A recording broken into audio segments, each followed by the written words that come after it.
Hi, it's me again with Corel Draw Tips and Tricks. Somebody sent me this file and they're having a little bit of problem understanding. They rotated two ellipses 22.5 degrees, but then they're rotating them around the circle. So let me make sure there's just one of these. And there is, so I'll put it back. I'm going to Control D. I don't think alternate C will work on this because of what's going on. So I'm going to just put it to the center. You got to get that center rotation. Put it to the center. Doesn't look like it is, but it is. And then they rotate it 22.5 degrees.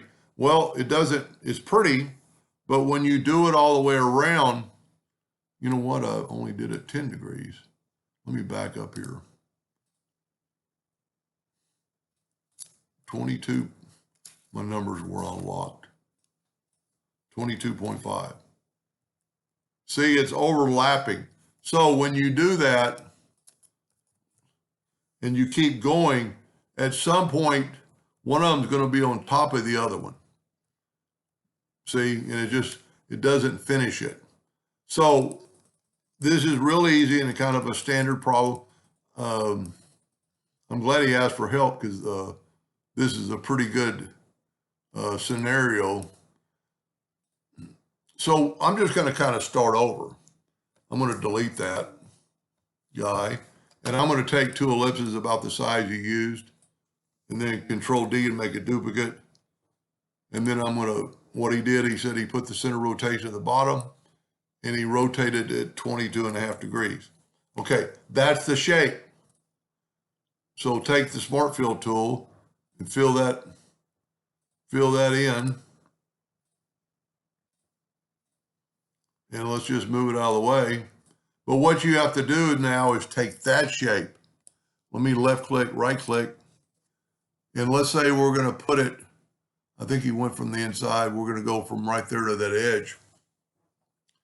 And so this is in the center of the page.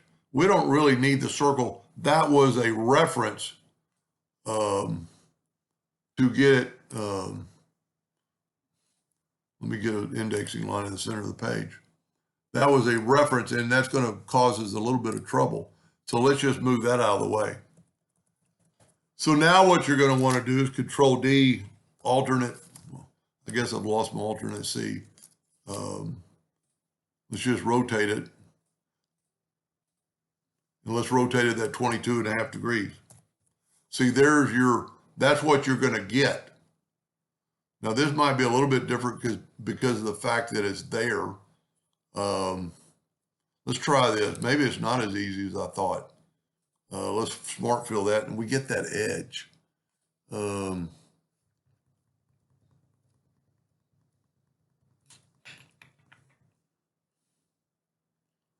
me think about this. Well, you know what? That edge might not be showing up. So let's left click, right click, and fill that in with, I think you used an orange. And then let's get the interactive fill tool and just swipe up and put that white. So when you do white, I'm also going to need to put orange up there at the top. I think he had 3 of them. But when you put 2 whites together, you're going to kind of blow it out. So what we're going to need to do is bring orange between them. And we're going to get that kind of like a glowing pattern. Now let's delete all this. Maybe that little jagged part won't show. You know what? I don't know. Let me put this back. That's why I like to nudge, so that's good. So now I'm going to Control D and make a duplicate. Double click on it and move the center rotation of that center. Hopefully that won't matter. 22.5 degrees. See, now it's going to be on the very top. That little edge is going to show at the very end, quite possibly. No, it doesn't. So there's what you need to do. We got lucky with that little edge. That normally wouldn't have happened. But this is everything on top, everything's equal. So that'll work. And in this case, I would have definitely used the rotation instead of that. Let's just do that. Let me back up quite a bit.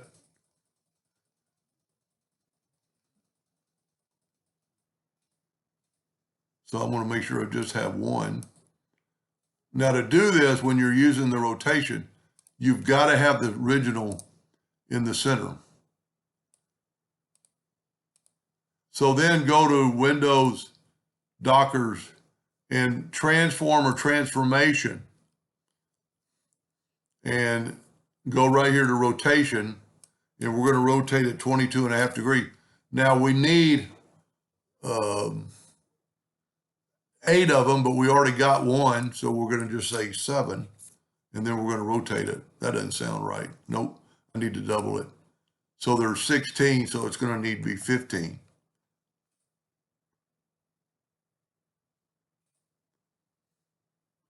And that's, to me, is a lot easier. I get used to just doing the control duplicate, but a lot of times on something that is all this, interactive fill tool and everything, it's going to work out a lot better if you use the transformation docker. And like I said, mine says transform, yours might say transformation. That's the difference in the versions of Corel. Anyway, I hope that helped his understand his question, and thank you for watching.